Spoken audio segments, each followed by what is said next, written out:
मेंढक जिस कुएं में रहता है उसे ही अपनी पूरी दुनिया समझ लेता है।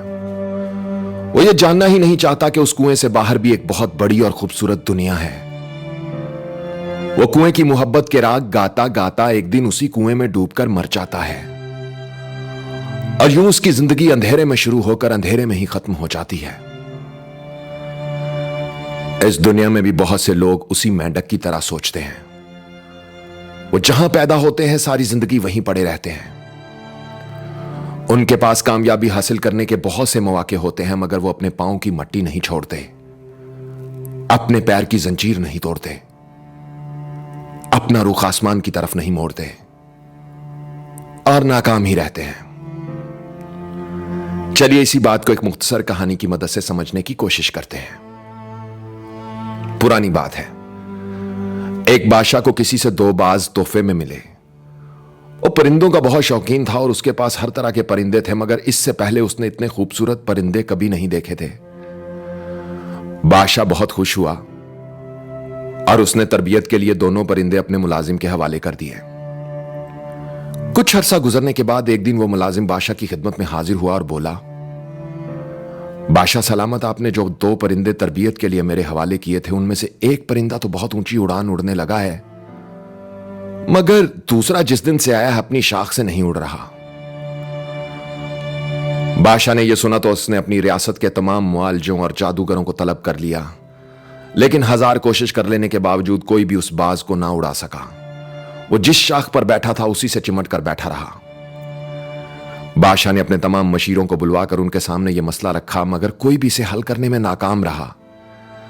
घंटे दिन और दिन महीनों में ढल गए, लेकिन वो बाज ना उड़ सका। आखिरकार बादशाह ने एक दिन अपनी पूरी रियासत में ऐलान करवा दिया, जो भी उसके बाज को ऊंची उड़ान उड़ाएगा उसे मुंह मांगा इनाम दिया जाएगा। ऐलान सुनकर भी बहुत से लोग आए, मगर सबके सब नाकाम हो गए। आखिरकार एक दिन एक शख्स बादशाह की खिदमत में हाजिर हुआ और बोला, मैंने सुना है कि आपने ऐलान करवाया है कि जो आपके बाज को उड़ाएगा आप उसे मुंह मंगा इनाम देंगे। मैं कुदरत में गहरी दिलचस्पी रखता हूं और इसीलिए मैंने अपनी पूरी जिंदगी जंगलात में गुजारी है। खुदा ने मुझे इल्म से नवाजा है, अगर आप इजाजत दें तो एक कोशिश मैं भी करना चाहता हूं। इजाजत हासिल करके वो शख्स बाग में बाज के पास पहुंच गया। बादशाह को लगा कि यह भी दूसरे लोगों की तरह नाकाम ही रहेगा, मगर कुछ ही देर बाद वो शख्स वापस आया और बोला, बादशाह सलामत, आप जाकर देख सकते हैं, मैंने आपके परिंदे को उड़ा दिया है और वो हवा में ऊंची उड़ानें भर रहा है। बादशाह हैरान हुआ और फौरन महल से बाहर आया तो देखा बाज हवा में उड़ रहा था। वो बहुत खुश हुआ और उस शख्स से पूछने लगा, आखिर तुमने क्या जादू किया कि जो काम कई लोग कई महीनों में न कर सके, तुमने वो काम चंद ही मिनटों में कर दिया? वो शख्स बोला, जब मैं उसके पास पहुंचा तो मैंने देखा वो शाख पर बैठा था। मुझे बताया गया कि ये कई महीनों से यहीं बैठा है। मैंने शाख को हिलाया मगर वो ना उड़ा, तो मैंने उस शाख को ही काट दिया और आपका परिंदा हवा में उड़ने लगा।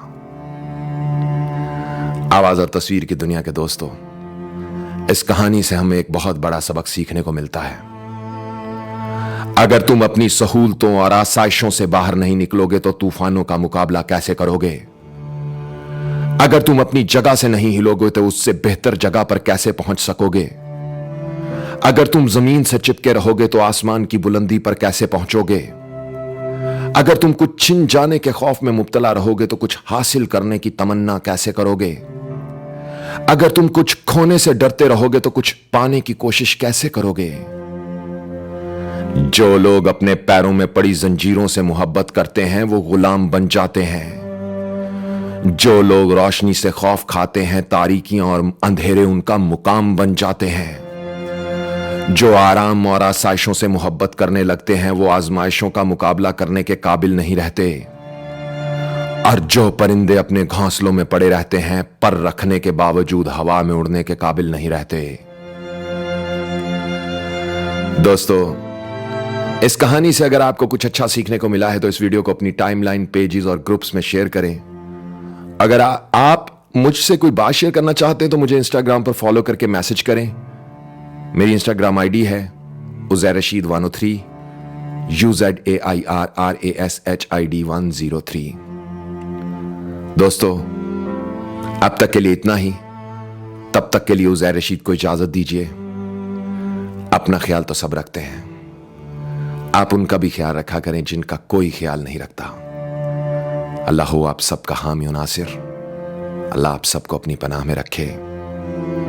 अल्लाह हाफिज।